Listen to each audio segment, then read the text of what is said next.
tell me what you think you might do different.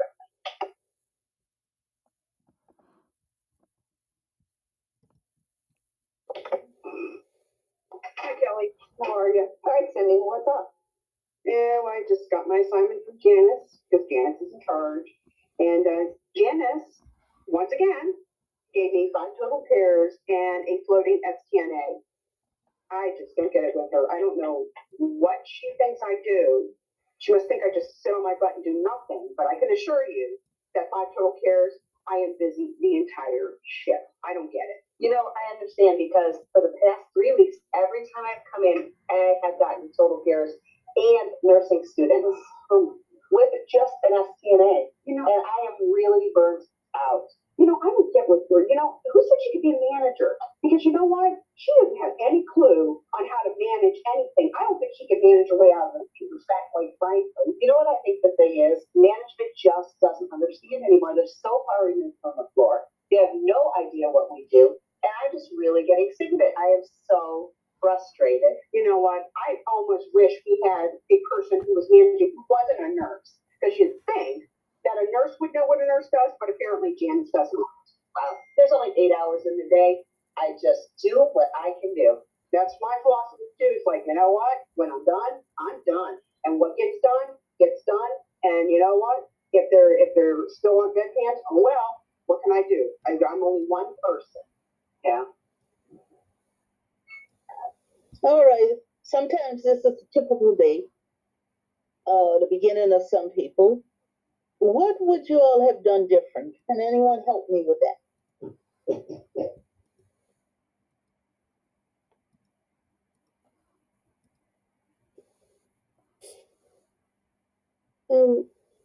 I was thinking about when I worked rehab, we were able to go talk to whoever had made the assignment and just say, hey, you know, it looks like I have, say, a lot of total care patients all together, or I have, say, if you have a trach patient, you don't want another patient who has some kind of serious infection.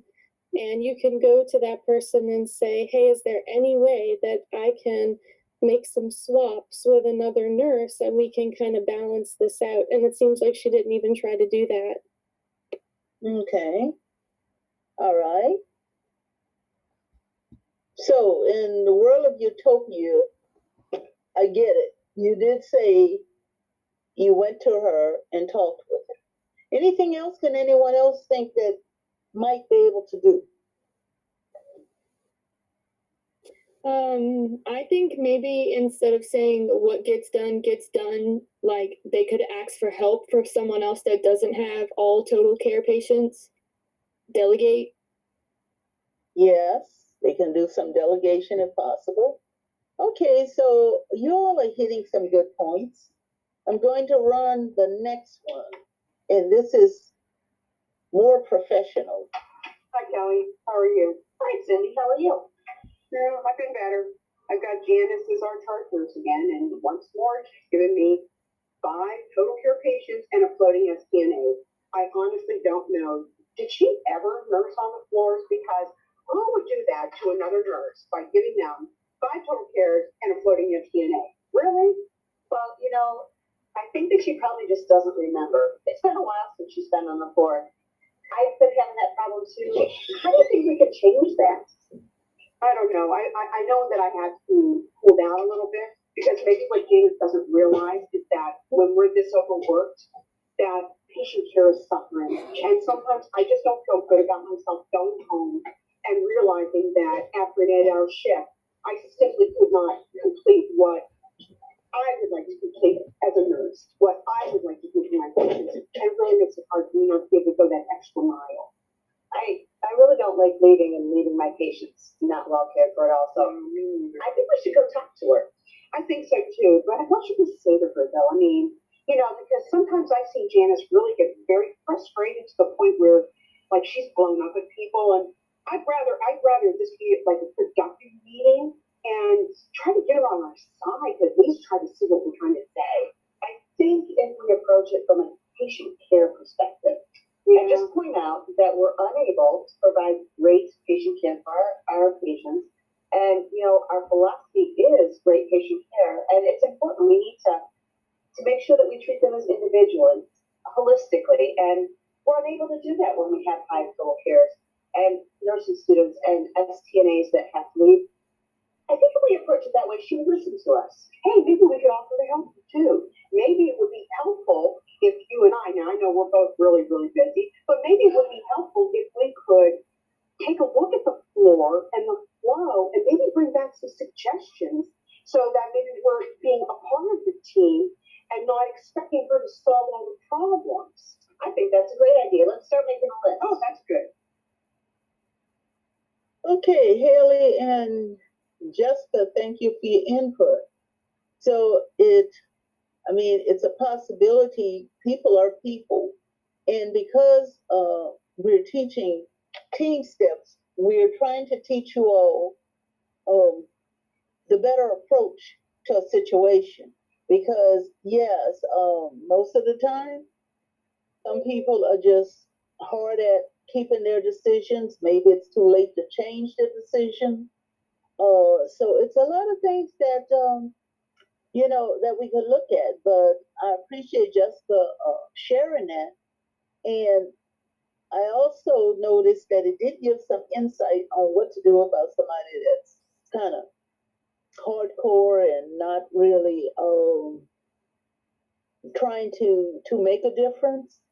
Maybe if we redirect it, or get some input, some what's going on the unit and different things like that, and have a discussion about that. So that was great. Now there is interrelated that's connected to this communication. It's called mood and affect. So I will just ask you all a question because basically mood and affect was something that you had, I think, in Special Pops 1. So whenever you're addressing patients, always make sure that they're actually clear, that they understand what you're saying. If in fact they're in the crisis time, it may not be your greatest time to try to communicate or try to teach them something or try to ask them something because a lot of times they're still not with us. The medications may not have kicked in. So when you're ready to sit down and talk, make sure this is someone that you can actually communicate with. And communication is both sending and receiving. Meaning, if you're sending a message to somebody and they're not ready to receive it, then you don't have a good communication there. That even happens to us sometimes as individuals. Sometimes you all are trying to say something. Let's say you're trying to say something to me, but I've already, in my head, I put my answer together for you. All right? That's not a good listener because I'm not hearing everything you are saying to me. I'm forming my answer to a question. I don't even know what the question is because I'm not listening. So in that aspect, try to be a good listener. When it comes to mood and affect, make sure that your patient is well on, somewhat on their way to recovery, and that they could speak with you. Now, what we're going to do with this first video is we're going to look at it. You put on scratch paper, whatever. These different people. You got a Greg, who is the tech. You have Amy, who's the nurse. You have Cherie, who's the unit secretary, and you have a Dr. Feldman in here. So what I want you to do is the paper that I told you to use. I want you to take that paper and see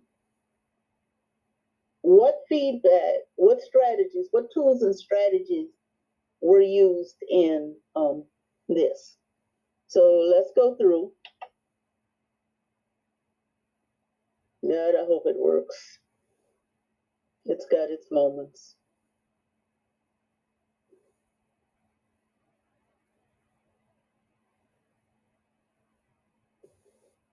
It worked 5 o'clock this morning. It worked 6 o'clock this morning. Let's see what it's going to do. I don't really like to pop out into YouTube. Let's see. Let me go through.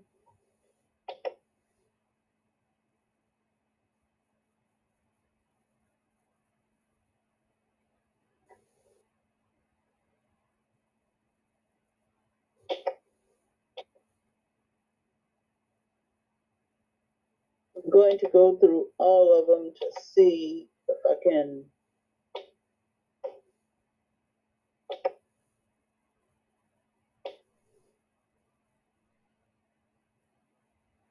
wake them up.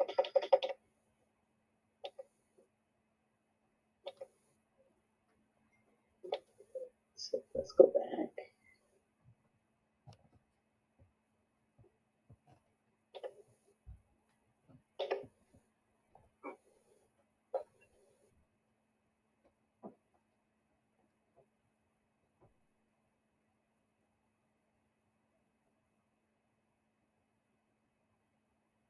So if you don't mind, Michonne, I'll say a couple things while you, Okay. like you found it. Never mind. Yeah, it does that. I don't know why.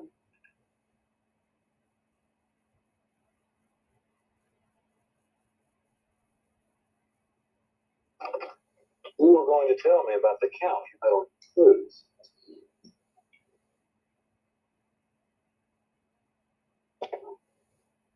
Mike, Cruz? Oh dear, I need to get my cat off to the vet. Is there something wrong with your cat?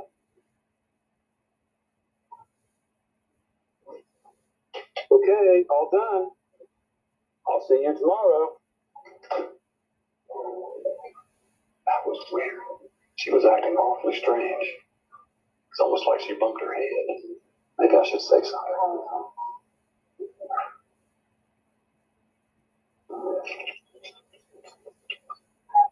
Jerry, you know who's taking care of Edna tonight? Tonight, that'll be Amy. Would you mind paging her for me? Tell Amy that I want to talk with her about Miss Everett. She appears confused. I'm not here at the station. I'll be in room 3 drawing labs for Mrs. Perkins. Will do, Greg. You need to talk to Amy about Miss Everett, and you'll either be here or in room 3. Yes, I'll be in room 3.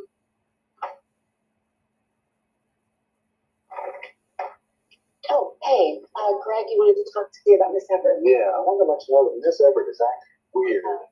I've been drawing her blood the past couple of days, and she's always seemed normal. Last night we talked about her cruise, and tonight she doesn't seem to remember it at all. I think you should check on her. You know, I just checked her vitals about an hour ago. She was napping, but she seemed fine to me. You think maybe you got her just as she was waking up? No, Amy, Mrs. Everett always recognizes me. She even jokes about my being Dracula. I asked her about her cruise, and she started talking about her cat in the bed. She wasn't sleepy, but she looked very confused. I'm not a nurse or a doctor, but I really think something might be wrong. She's acting as if she's bumped her head or something. I really feel better about it if you go see her. Yeah. Well, from what you're telling me, it sounds like I really should check on her. Thanks, Greg. Hi, Miss Everett. I'm back again. I was in just about an hour ago checking your blood pressure. Greg's a little worried about you. He asked me to come check on you, so I'm just gonna listen to your lungs and ask you some questions. Okay? First, I'm gonna give you a little oxygen.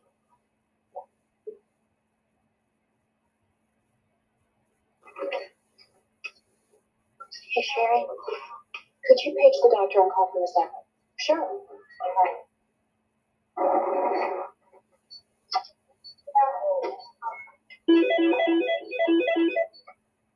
Two West, this is Sherry. I have Dr. Feldman for you. Hi, Dr. Feldman? Yes, this is Amy from 2 West. I've been taking care of Miss Everett. Well, she's an 82-year-old woman. She has committed 3 days ago with DVT. She's on heparin, telemetry, and oxygen. She's been alert and pleasant with no problems other than urinary retention. And she has a Foley in place. But tonight she appeared confused. She's awake and oriented to person, but she thinks that she's at her aunt's house and that Ronald Reagan is president. Yeah. Well, no, I checked with her nurse from the last few nights and confirmed that she doesn't sundown and she's normally very sharp. Her heart rate has increased to 110. Her blood pressure is down to 110/60. Now, her systolic usually runs 150. Yes. Her temperature is 37 Celsius. She looks pale, but not uncomfortable. Her coag studies are within the parameters, and her blood gas is normal. All other AM labs are normal, but she's not putting out much urine. It looks cloudy to me. I'm worried about her. I think she needs to be seen. Let me order some labs. Maybe send her urine for culture. Yes, sounds like she could be getting septic. Send a urinalysis with culture, chemistries, and a CBC. Thanks for calling. I'm on my way, but I need to know if there are any changes immediately. I'm glad you're feeling better. But take care, Mrs. Everett. Thanks. Bye. Greg, I'm Carrie Feldman, Mrs. Everett's son. Hi, I just wanted to say you're doing a great job with the heads up on this every the other night. Amy said she might not have realized Edna was getting so sick if you hadn't spoken up. Sure thing. Thanks. Amy mentioned there's a nurse managers meeting next week. I thought what you did would be a great example of effective communication and teamwork despite cross-site units. Would you mind talking to the group about what you did? Not at all, Dr. Feldman. Not at all. Amy's complaints. Okay. Because I don't want the next one to play. So let's look at this. We have Greg the Tech. What did he use out of all of those tools? What did he use?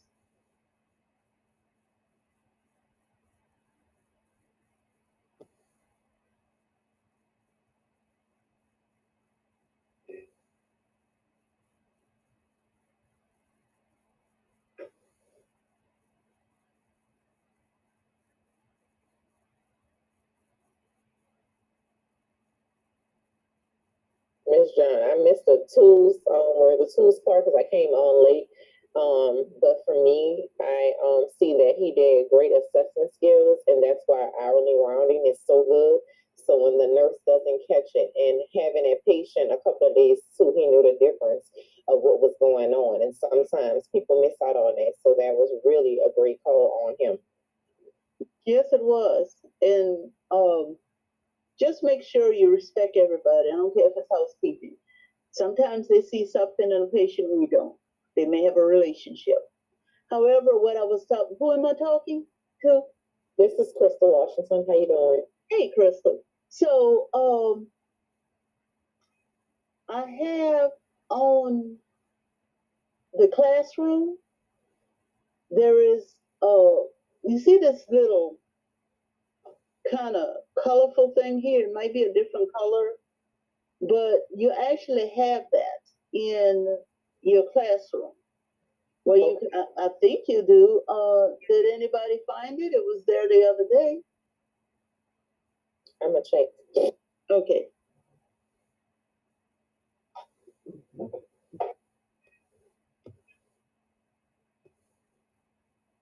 Does anyone have it? It's on Canvas machine. Okay. All right. Thank you. You're welcome. All right. It looks like you all not in a talking mood this morning. Thank you, Crystal. But what I was trying to get you all to see is Greg, which was the tech. He did what they call cross monitoring. He did what they advocacy and assertion, the 2 challenge rule, the cuss, and the collaboration. Okay? So you all need to refresh yourself on those. Amy, who was the nurse, she used SBAR when she talked with Dr. Feldman. And she too used collaboration.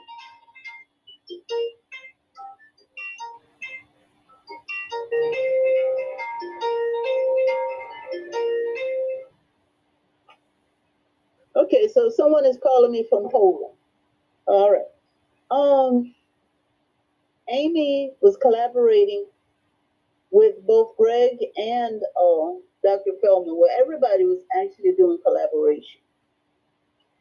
When you face this question or these questions on the test, you're going to have to know what they mean. It's not going to be a definition, and you'll be able to point out, oh, this is cuss, or this is collaboration, or this is SBOR, or how you know, you're going to actually have to implement and do it, okay?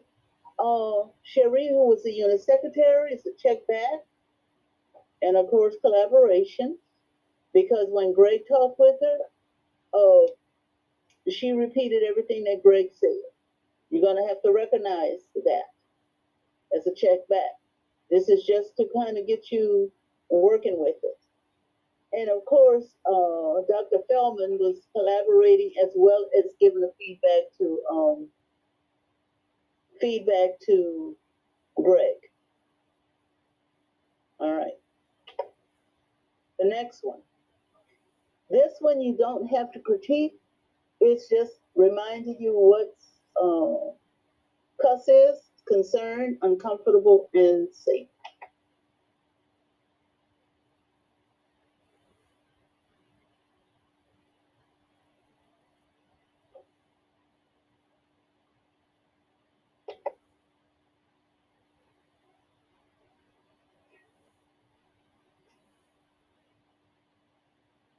Oh, we need to make sure you don't have any allergies to IV contrast.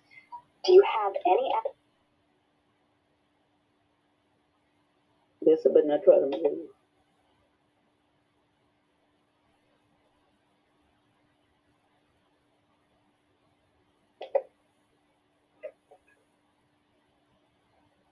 Oh, we need to make sure you don't have any allergies to IV contrast. Do you have any allergy to IV contrast dye? Ok, lo primero que tenemos que hacer es asegurarnos de que usted no tenga, no sea alérgico al tinte de contraste que introducen vía intravenoso. ¿Es usted alérgico al tinte de contraste? No, no creo. I'm sorry, I'm concerned. I mean, I don't understand what you mean when you say contrast or dye. He just said he's not allergic. I'm sorry, I'm a bit uncomfortable. I don't think he understood. I think it may be safer if you say it in plain language. Of course. For this. Okay. This next one is a check back. The next one, if I can get it to come out.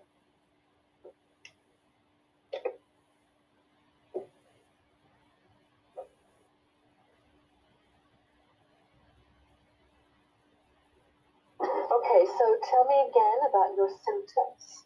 ¿Podría, por favor, repetir cuáles son sus síntomas? I have fatigue.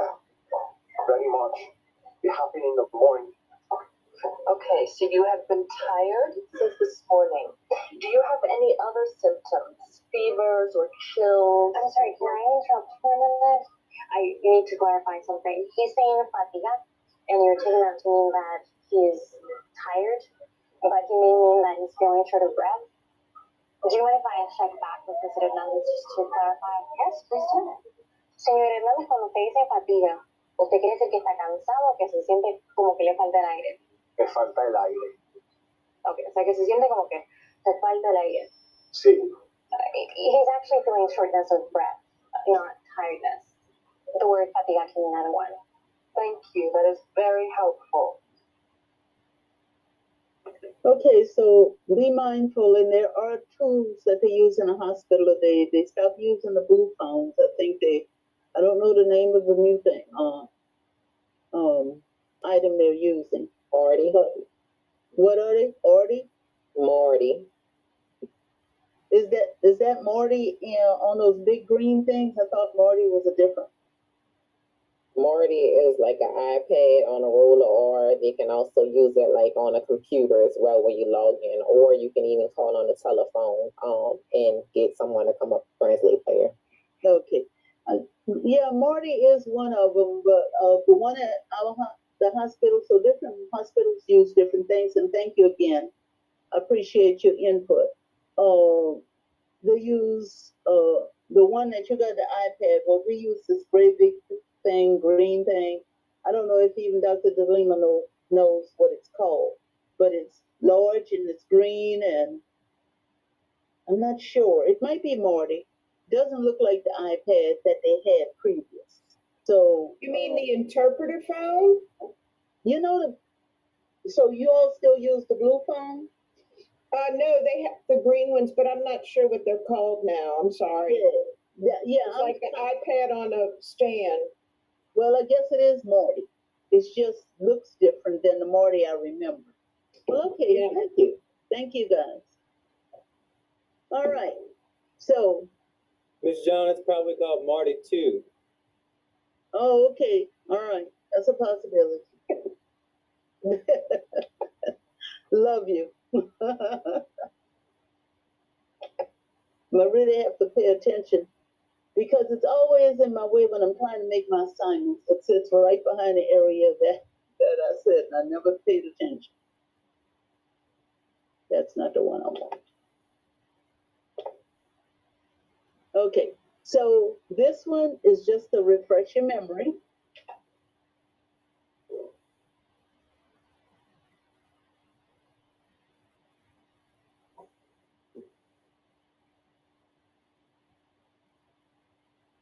The desk script is a team steps approach for managing and resolving conflicts. Describe the specific situation or behavior. Express how the situation makes you feel and what your concerns are. Suggest other alternatives and seek agreement. Consequences should be stated in terms of impact on established team goals.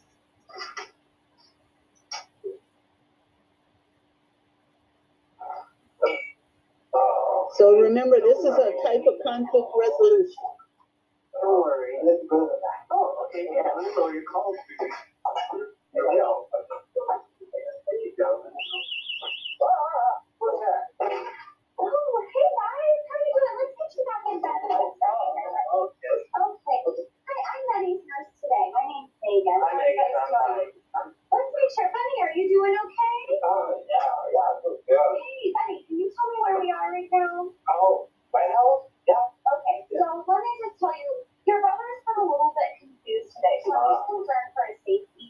He's been pretty unsteady on his feet after surgery, and so our concern is that, he needs assistance getting up and going to the bathroom. So maybe instead of helping him. Oh, no, it's Chelsea. Yeah, well, actually, it's a call right as well. So next time you need to go to the bathroom, our recommendation would be you actually use the call light, and that way myself and another nurse can assist him up to the bathroom. The concern is he's getting up by himself or with your help. He's so weak and unsteady that you could end up falling and hurting himself and actually prolonging his hospital stay. Okay. So if in the future you can use the call light Sure. so that we can make sure Bunny stays safe, that would be very helpful. I can do that. Okay, great. Thank you very much. Thanks, Megan.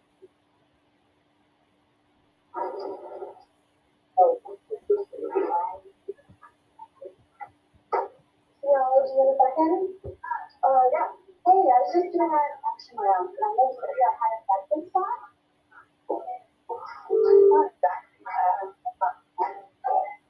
Well, I know. It's just a really important part of our bathroom policy for patients. Well, you know what happened is I scooted around with the lift and we were gonna get all situated, and I noticed that Dr. Gresham down here, and I had to catch him for another patient because he was out to surgery, so that's what I'm expecting. I was gonna get in there, like, do it, and then I'm gonna call and see it's gonna pick it up. If I had to make a suggestion, then maybe the next time you need to talk maybe 30 seconds to finish up what you're doing, and then go talk to them. That would be nice. And then, obviously the consequences of us not all being very vigilant about that parents that our patients are going to get pneumonia, they're going to be in our ICU, we don't want that. Yeah, you're right. Sorry. Thanks for letting me know what's up.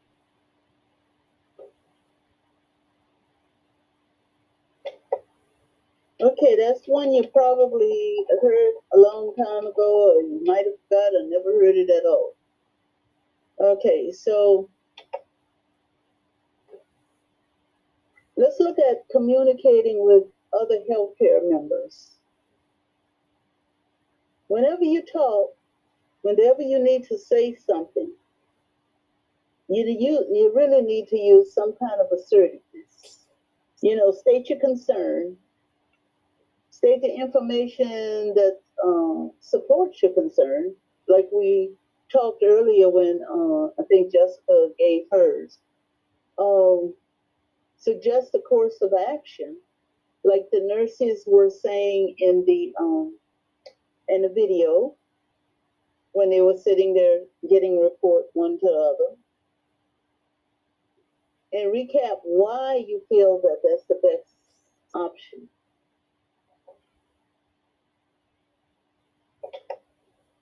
Now this next one,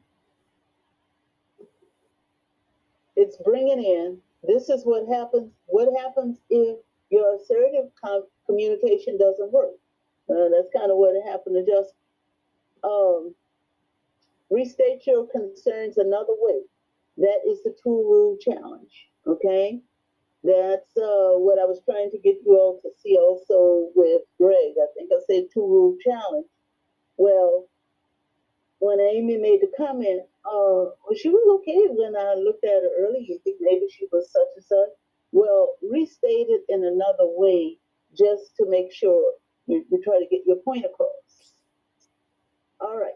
So if it's a situation, like let's say it's something that you need for the patient, well, sometimes you can engage someone else. If it gets to be too much, you can engage your supervisor. And it just depends on how high you would have to go if it has to do with the uh, physician, let's say conflict with physician. Maybe you can ask another physician to step in with you in regards to that. Okay.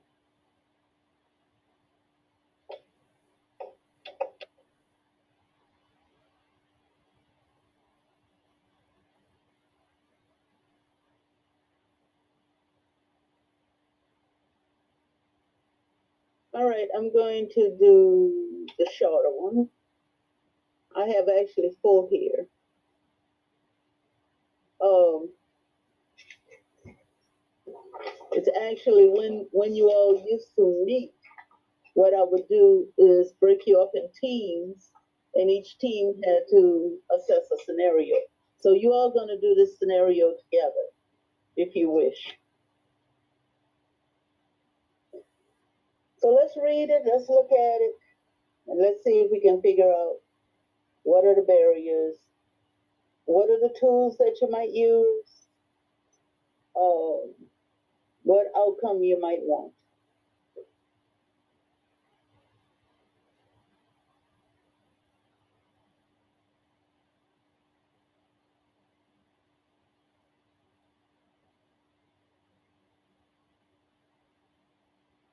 The first answer is already given to you. There are no barriers.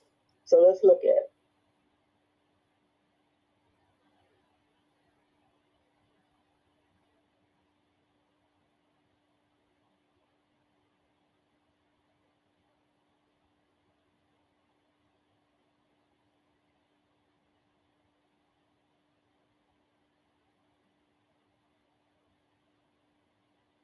So what do you think's going on here?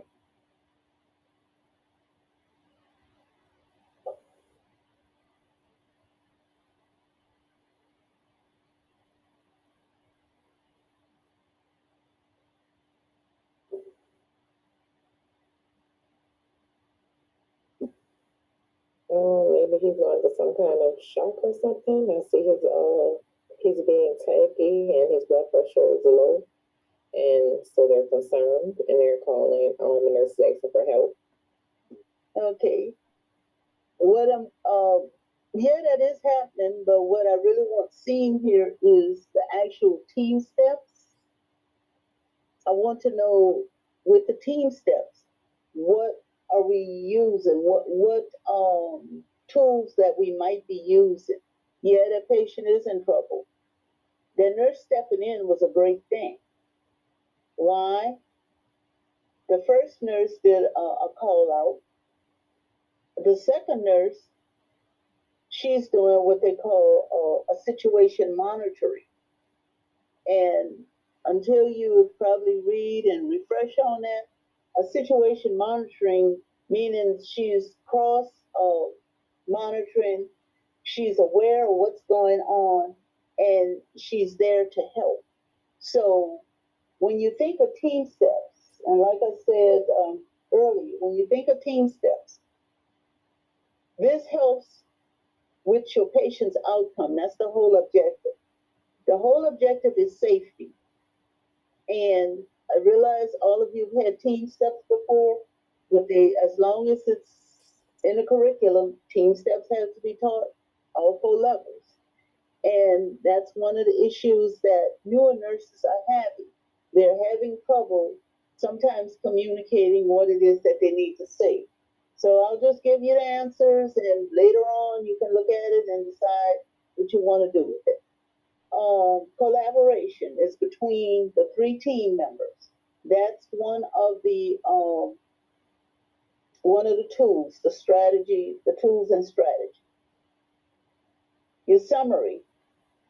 They exhibit a great team performance, which advocates for the patient's safety. Okay?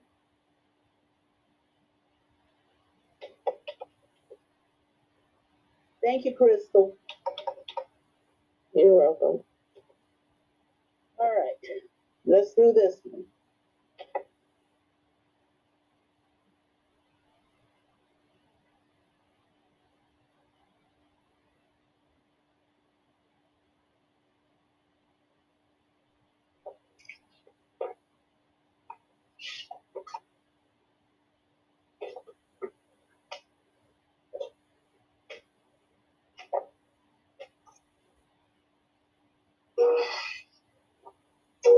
Lucinda, I'm going to need you to step in when I get Dr. Smith. Eddie's complaining of new onset chest pain. His BP is 90/65, heart rate 110. He looks pale and diaphoretic. Back to getting his 12 lead. He has his oxygen. He's having an MI. Get him on a monitor, start an IV. I'll be back with Dr. Smith in 2 minutes. Yeah, poor Eddie. Has he had anything for pain? No, that's something you can work on. Dr. Smith, I have Eddie's office for 6. Hold on.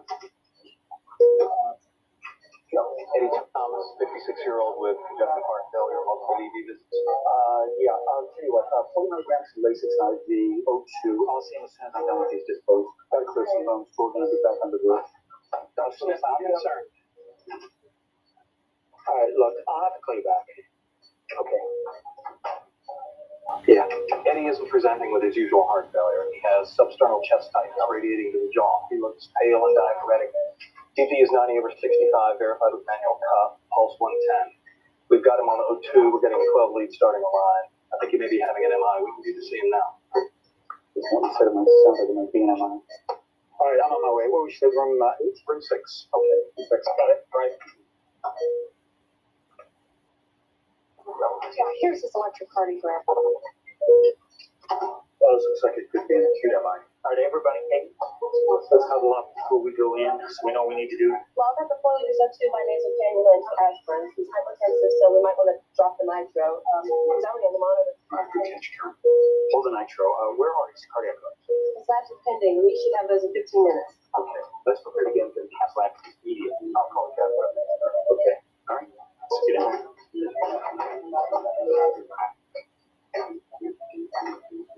Eddie, you're having chest pain, sir? Yeah. But I'm worried, it's not your usual heart failure. You pretty much have a heart attack. things are going to happen over the next few minutes. But then I promise we'll have a chance to talk. Okay? All right.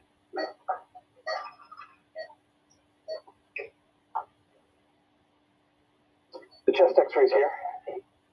The cath team confirmed they can take Eddie in 5 minutes. Dr. Martin's on line 3 for you. Okay. Right back. Thanks, Tom.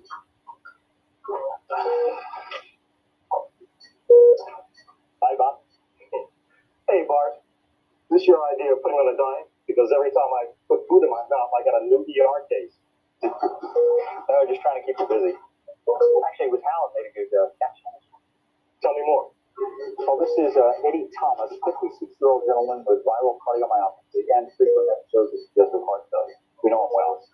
Today he came in with an acute anterior MI and early cardiac shock.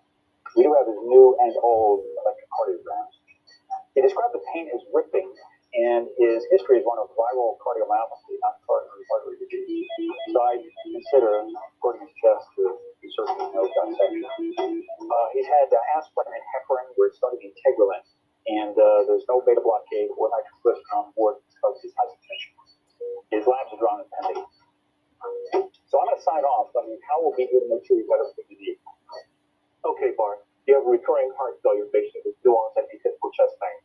Electrocardiogram findings are consistent with acute MI, after but no nitro, and labs pending. I got it from here.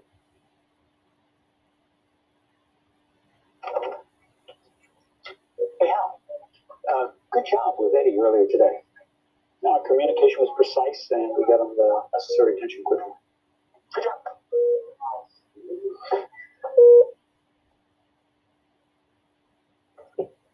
Okay, so as far as this one, just, when you go through the notes, just try to remember this one.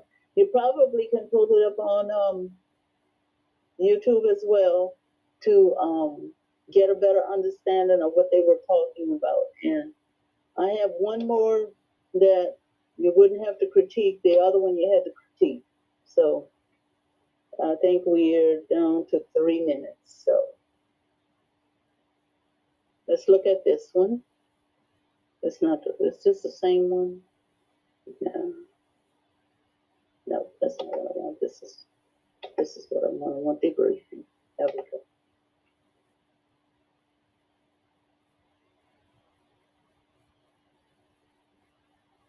Great job, everyone. Can we discuss how things went today with Mrs. Keys? What did we do well, or what can we do better next time? It was helpful for me to be brought in early. That allowed me to use a regional instead of a general anesthesia. You're right, Brent. Glenn, what did you think? It was great that Dr. Dean helped put the phone in place while I did the count with Alicia. Albert, this is a great example of task assistance. How was our communication today? Thanks. Okay. And of course, the whole objective for Team Steps is for patient safety. We should have mutual support, meaning everybody needs to be on the same page, understanding what's going on with the patient so that the patient can remain safe and no harm is brought to them. You will run into a lot of this in your life, and I'm sure your facility will have something similar to Team Steps when you start working.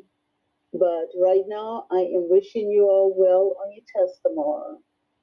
Don't stress too much. I'm going to put another question.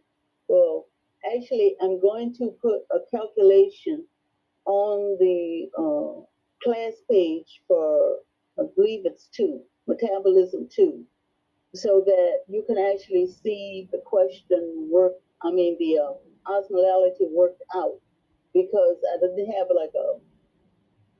it wasn't easy enough to put it on the board here. So at least I'll put it there so you can see what it looks like completely worked out. So thank you all.